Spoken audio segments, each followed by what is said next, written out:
High dear friends, welcome back to sports dictator channel. IPL 2025 అతి కొద్ది రోజుల్లో start కాబోతుంది.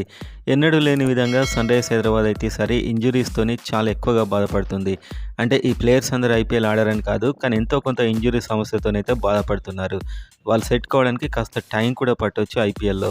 అదేంటో చూసే ముందు ఐపీఎల్ అండ్ ఎస్ఆర్హెచ్ ఫ్యాన్స్ ముఖ్యంగా అప్డేట్ కోసం చూసేవారంతా వీడియోని గట్టిగా ఒక లైక్ చేయండి అండ్ వెంటనే సబ్స్క్రైబ్ చేసుకోండి. ఖచ్చితంగా ప్రతి అప్డేట్ మన ఛానల్లో మీకు వస్తూనే ఉంటుంది. అండ్ కామెంట్ చేయండి ఎస్ఆర్హెచ్ టీంలో ఈసారి మెయిన్ ప్లేయర్స్ ఒక నలుగురి నేమ్స్ అయితే కామెంట్ చేయండి, చూద్దాం ఎక్కువ మంది ఎవరిని లైక్ చేస్తున్నారు అనేది. అండ్ వీడియోలోకి వెళ్ళినట్లయితే సన్ రైజర్స్ హైదరాబాద్కి ఈసారి ఇంజురీ లిస్ట్ చాలా ఎక్కువగానే ఉంది. సో నేను ఇంకా కొన్ని కొత్త నేమ్స్ కూడా చెప్పబోతున్నాను. సో వీళ్ళందరూ ఐపీఎల్ ఆడారని కాదు, కానీ ఇందులో ఒక్కరైనా కూడా దూరం అయ్యే అవకాశాలు స్పష్టంగా ఉన్నాయి. సో ఫస్ట్ మనం చూసుకున్నట్లయితే ప్యాట్ కమిన్స్. సో నేను ఆడతానని చెప్పి అతడు ప్రకటించేశాడు, ఐపీఎల్ టైం వరకు సెట్ అవుతాడు. కాకపోతే అతడు ఇంజురీతోనైతే సఫర్ అవుతున్నాడు. కొన్ని మ్యాచెస్ మీద అయితే అది ఎఫెక్ట్ ఉంటుంది. ప్యాట్ కమిన్స్ అయితే దాదాపు ఆడే ఛాన్సెస్ ఉన్నాయి. ఇతనికి ఎలాంటి రిప్లేస్మెంట్ అయితే ఉండదు. అండ్ ఇంకొక player Nitish Kumar Reddy almost కోలుకున్నాడు.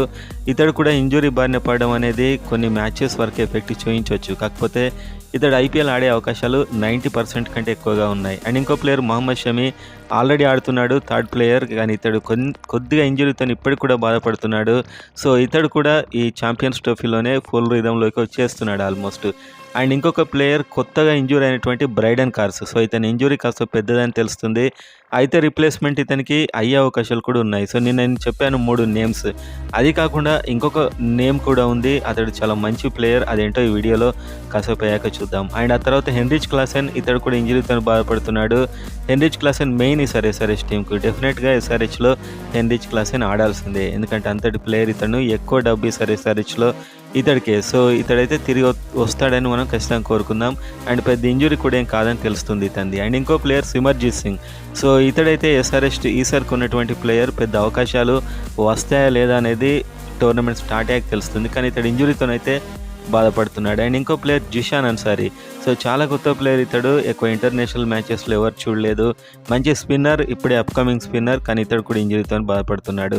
So ఈ అందరు ప్లేయర్స్లో మిస్ అయితే ఎలా అని చెప్పి నేను ఒక 3 నేమ్స్ అయితే మనం చూసాం. సో విదేశీ ప్లేయర్ ప్లేస్లో విదేశీ ప్లేయరే కాదు, స్వదేశీ ప్లేయర్ని కూడా రిప్లేస్మెంట్ చేయొచ్చు. సో మ్యాక్సిమం 8 మంది ఉండాలి, కానీ మినిమం రూల్ అయితే లేదు. కాబట్టి ఈసారి ఎవరైనా వెళ్ళినట్లయితే షార్దుల్ ఠాకూర్ అనే ఒక మంచి ప్రత్యామ్నాయం ఉంది. ఇండియా ప్లేయర్స్ కోటాలో వస్తాడు. సో మంచి ఆల్రౌండర్, బ్యాట్స్మెన్, బౌలర్. సో ఇతడైతే మంచి ప్రత్యామ్నాయం అవుతాడు ఒకవేళ ఎస్ఆర్హెచ్ కనుక తీసుకుంటే.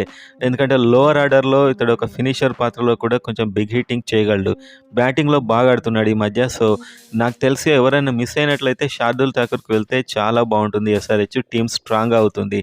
కానీ ఇన్ని ఇంజురీస్ అవ్వడం అనేది ఎంతో కొంత ఎఫెక్ట్ చూపిస్తుంది మొదట ఒక 4-5 మ్యాచ్ల్లో అని చెప్పుకోవచ్చు ఫ్రెండ్స్.